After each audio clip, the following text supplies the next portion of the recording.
Hi everybody and big welcome to Competitive Commander Television, where we talk about cEDH and how to build great decks. But in this video we're doing something completely different. We're solving one of my many problems. You see, here is my real deck, my competitive commander deck, cEDH Weatherlight Captain, that I bring to my local game store with hopes to dominate the board state. Then you have the very common cEDH problem that sometimes in your local game store you don't have one of your opponents that usually come there with their cEDH deck, so you can't play this. I've already made a video in the past about how to power down, how to make a deck into a cEDH deck and a casual deck at the very same time. For example, you bring your cEDH deck, but you bring a bunch of other cards with you that will make your cEDH cEDH into a casual cEDH. I will leave a link for you in the description below of the video if you want to take a look at that video explaining on the thought process and such. However, I haven't really been able to power down cEDH in a proper good manner. You see, she's always strong, even in casual, or well, you could have her somewhat weaker, of course, but it's very hard to actually power down cEDH, honestly. So I've come up with a completely new idea. Here is my current EDH very casual deck. So what you actually see here is obviously more than 100 cards. What I do is first off, you might see that there's a yellow one here. That is the commander. Oh, sorry, wrong commander. That one is banned. Was the commander. Here is the current commander, Kenrith, a 5-color identity deck. So I take him out of the box and then I basically grab a pile here and I take a few cards. Then I grab a pile here, I take a few cards until I basically have 99 cards and basically have a deck. And I just gotta say that I love when people ask me, what is your deck about? And I can go, I have no idea what's in my deck actually. You see, I kind of fell in love in the casual EDH format when you built your deck with like 100 unique strange cards and you played a game, and after the game you realize that you've only seen 40 cards of your deck, but the deck is a singleton deck, so you hadn't seen the other 60, so when you shuffled it was a completely new unique experience, a new deck entirely. That feeling kind of vanished when I started to get into more competitive higher power level. Now this concept is absolutely achieving that to an ultimate level. Every game will be unique as I have pretty much infinite possible casual decks here. And yes, there are lands in here somewhere. Here's a Godless Shrine. Here I have a basic snow-covered swamp, mana confluence, that's very interesting on a green screen, temple garden, etc. And I also have a ton of different color fixing artifacts. And I try to maintain this pile of cards shuffled, and you can actually shuffle them from this point, and that's why I kind of like this carry one. So you grab a small portion like this much and you just insert it like that. You need to spread them out a tiny bit like that. Grab a new portion, small portion like this. That looks very strange in a green screen too. Then you insert it like this, shuffle them down, and boom. Everything here is basically triple sleeved. They just fit better if they triple sleeved. So it's a character sleeve, it's the normal like dragon shield, and then finally it's an inner sleeve. So once I have 100 cards, I end up with a problem here. So I will just remove like somewhat 100 cards. So here's a deck. I removed the deck portion. I can now take this, maybe I need to remove a little bit more. Something like that. That's about a deck. I can then take my cEDH deck. This is the cEDH deck. This is where cEDH is hanging around in. You can put it in here and the cards maintain themselves in a proper order. Because if you just remove this and you let them be, they can end up doing that and that could damage them, and yeah, you don't want that to happen. You could of course also just have all of the cards, yeah, you really don't want them to fold like that. Have them all in boxes like this and just fill this entire carry thing with boxes like this, and you bring several different portions of this concept with you and you shuffle them around within these boxes. However, it doesn't stop there. This is actually my trade binder.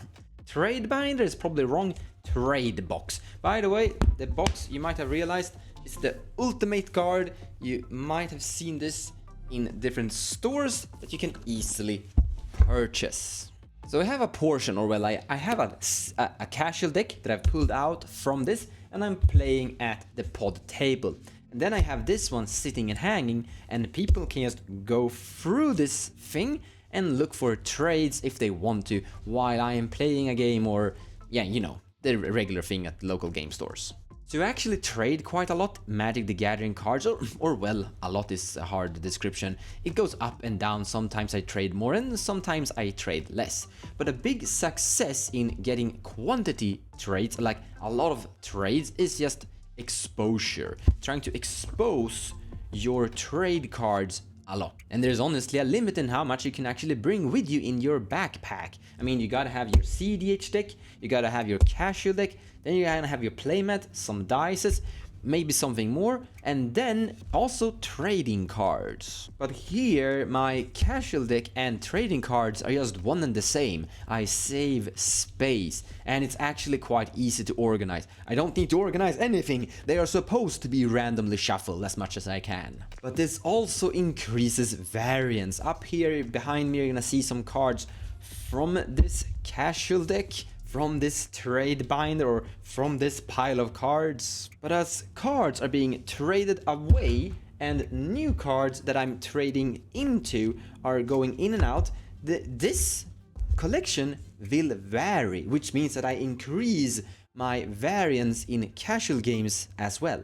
And this system also helps me, giving me a reason to actually trade cards, or well, mostly actually sell cards, because I have an enormous collection. So I'm usually just taking cards from my actual binders and putting them in here, but as I'm doing this, I have a reason to get certain cards here and there that could fit into this.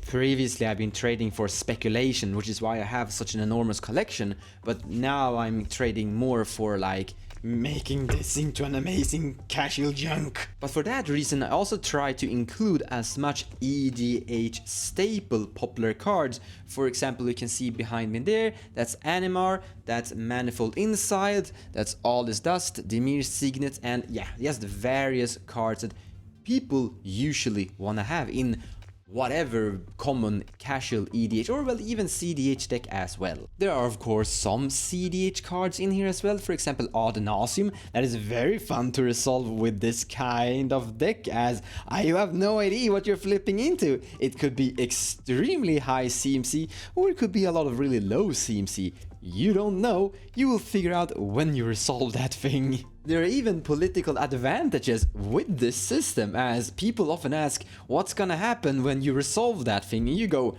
I have no idea. But there's also room for some really weird cards like that one, Clear the Land. It's a green sorcery for 3 mana. Each player reveals the top 5 cards of his or her library, put into play tapped all lands cards revealed this way, and remove the rest from the game. Very cool versus combo decks. I've always wanted to put this into a deck, but it's actually a really bad card. So I never had it in a cEDH deck, I never had a place for it in a casual deck either, but this time it's finally in there. I haven't resolved it yet, it's like never come up. There's a lot of cards here, so the chance of getting this isn't that great, but eventually it will happen and I'm gonna love it. Currently this pile of cards doesn't really have an archetype. I plan to go towards either an artifact archetype or a land archetype, depending on what I feel. I think either of those two, because color fixing is very important, as this is a 5-color identity deck with a lot of variance in different cards and mana colored costs, so either lands or artifact archetype will probably be the goal. That's what I plan to trade it towards, so remove a bunch of cards that aren't really onto either of those two and trade cards to me that are onto either one of those two archetypes. Right now it's basically just my entire trade collection, so to say. In any case, that's it for this video. Now you're up to speed of my crazy IDs. And maybe this is something for you. I love it. Usually when I'm going to my local game store, I have these 2 boxes standing at my shelf. I just grab these 2 and my playmat and some dices, and I put them into my backpack and I'm off. I hope you liked the video and potentially got a little bit inspired. Thanks so much for watching, guys. See you next time.